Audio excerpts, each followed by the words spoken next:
Hey guys, well, what did I think of Cars 2? Now, Cars 2 is the first Disney Pixar movie, a sequel that's not the Toy Story movies. And I have to say, well, when you see this movie, don't expect to see Toy Story 3 because Toy Story 3 was amazing and set the standard for already high standards that are Pixar movies.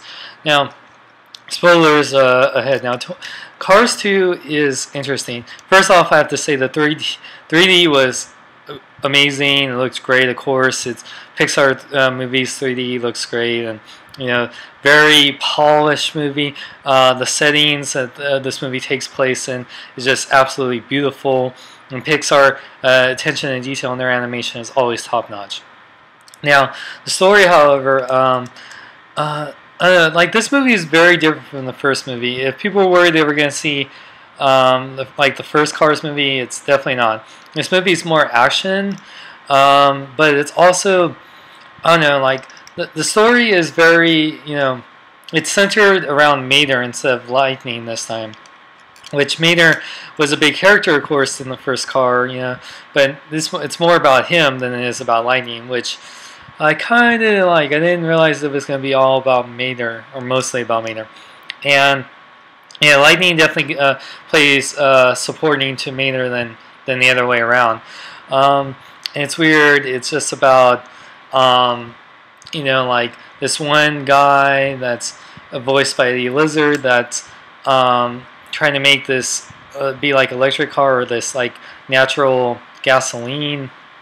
And then they set up the races, but it's like a spy film with Finn McMissile, voiced by Michael Caine, who I love, Alfred, and many other movies like Austin Powers and Goldmember.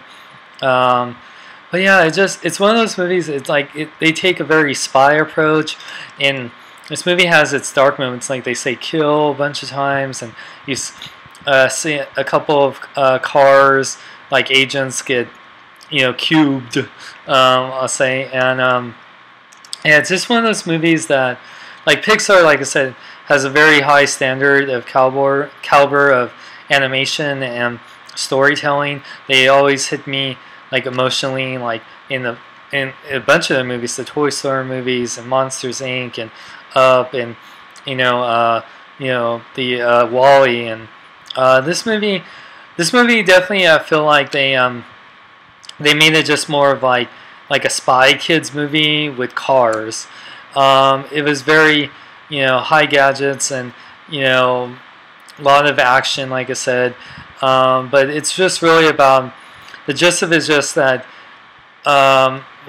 it's years past, and one thing I like because, Paul Newman, who voiced Doc, he passed away since, the first Cars movie was made, so I'm glad that they just kept his character also passed away, and they pay respect to that. So, unfortunately, I forgot George Carlin, who also died since the first Car movie. His character was revoiced, and I'll figure out who voiced him later. But yeah, it definitely didn't sound like George Carlin, but it was homage to his character. Yeah, man. But yeah, well, the thing about this movie, like I said, it was very interesting. It's a lot of high action spy type of thing, which I like spy movies and I like the first Car, so I think it would be win-win.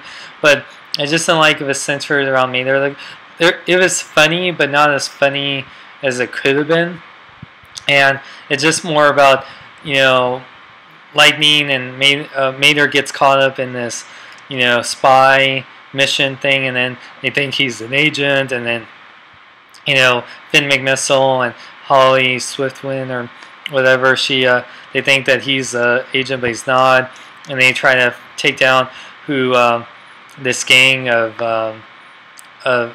like cars that are beat 'em up cars or whatever, and yeah, it just seemed very okay.